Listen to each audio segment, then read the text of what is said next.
Salut à tous, bienvenue sur ma chaîne YouTube, bienvenue pour enfin une nouvelle vidéo en français. Alors, avant de commencer, je m'appelle Jennifer, j'ai 21 ans, je viens de Montréal. Je suis une YouTubeuse débutante qui adore le maquillage, mais éventuellement j'ai goût de devenir une YouTubeuse, une maquilleuse professionnelle. J'ai une petite fille de 2 ans qui s'appelle Sarah, alors je vous re-bienvenue sur cette chaîne. Aujourd'hui, nous continuons une série que j'avais abandonnée, mais j'ai repris. Bienvenue, comme vous voyez dans le titre, Endroit abandonné au Québec, partie 4. Aujourd'hui, je vous parle de la maison Louis-Hippolyte Lafontaine. Si vous savez, oui, la maison de celui qui a construit le pont Louis-Hippolyte Lafontaine. Oui, le sur Louis-Hippolyte Lafontaine. Alors, on y va. Jusqu'à récemment, sa maison a été restaurée, soit plus abandonnée. Mais il y a un an de ça, elle était toujours abandonnée. Alors, on commence. Bon. L'adresse, c'est le 14001 Avenue Overdale à Montréal, Québec. Historique. Bon, la résidence est construite vers les minuit des années 1840 dans le quartier Saint-Antoine. Un beau quartier. Autrefois un secteur privilégié de la bourgeoisie anglophone, qui connaissait alors une expansion à cette époque. C'est un quartier anglais. Selon un plan de ville de Montréal à l'époque, elle aurait été construite par un certain James Cairn en 1846. Elle a commencé à être construite en 1844 et elle a fini en 1846. C'est 2 ans pour une maison. C'est quand même pas pire. Bon. Ok. Et selon certaines correspondances stylistiques, John Austell aurait été l'architecte. Je ne sais pas qui lui est, mais il doit être un architecte connu. Quelques années plus tard, c'est à lui que Louis-Hippolyte Lafontaine fera appel pour évaluer les dégâts subis dans sa maison par les émeutes de 1849. Je ne sais pas si vous autres, vous savez c'est quoi les émeutes de 1849, moi je ne sais pas. George Burn, un brasseur originaire de la Prairie, devient le premier propriétaire de ce bâtiment de style néoclassique, alors qu'il acquérit la propriétaire le 23 janvier 1844. Il demeure le propriétaire du lit jusqu'en 1849. Louis-Hippolyte Lafontaine lui achète la propriété le 3 février 1849 et devient ainsi le deuxième propriétaire de la maison. Il habitera durant 15 ans dans cette maison jusqu'à sa mort en 1864. Sa femme vend la propriété l'année de son décès. Une dizaine d'années plus tard, la résidence du style néoclassique procédera de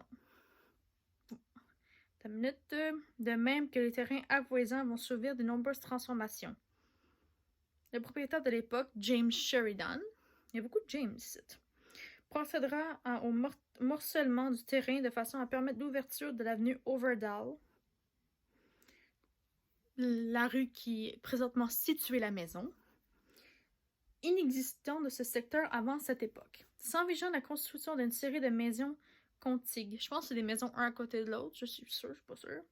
Sheridan procède également à des travaux pour subdiviser la demeure en plusieurs appartements, occasionnellement et transformation de façade de la construction. L'entrée principale était est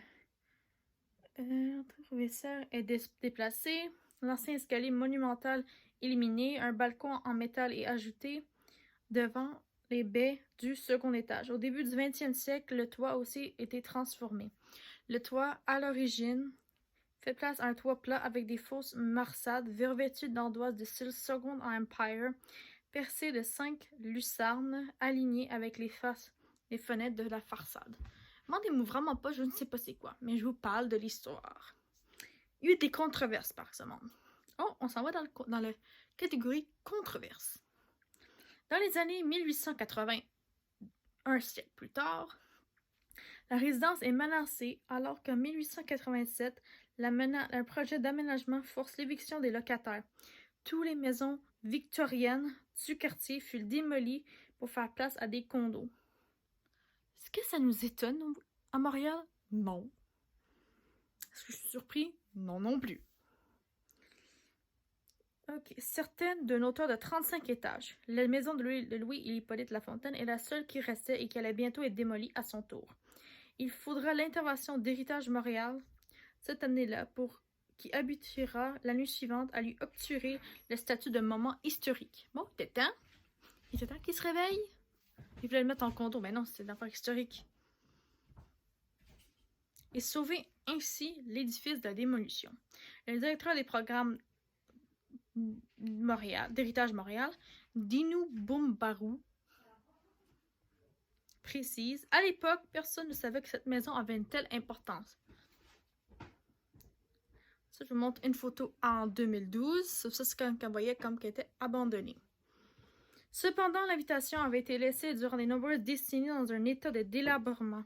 Bien que cette maison, dont il ne reste que les murs, a été classée en 1888 monument historique, on n'en s'est jamais occupé. Wow. Vous considérez ça comme monument historique, mais vous abandonnez.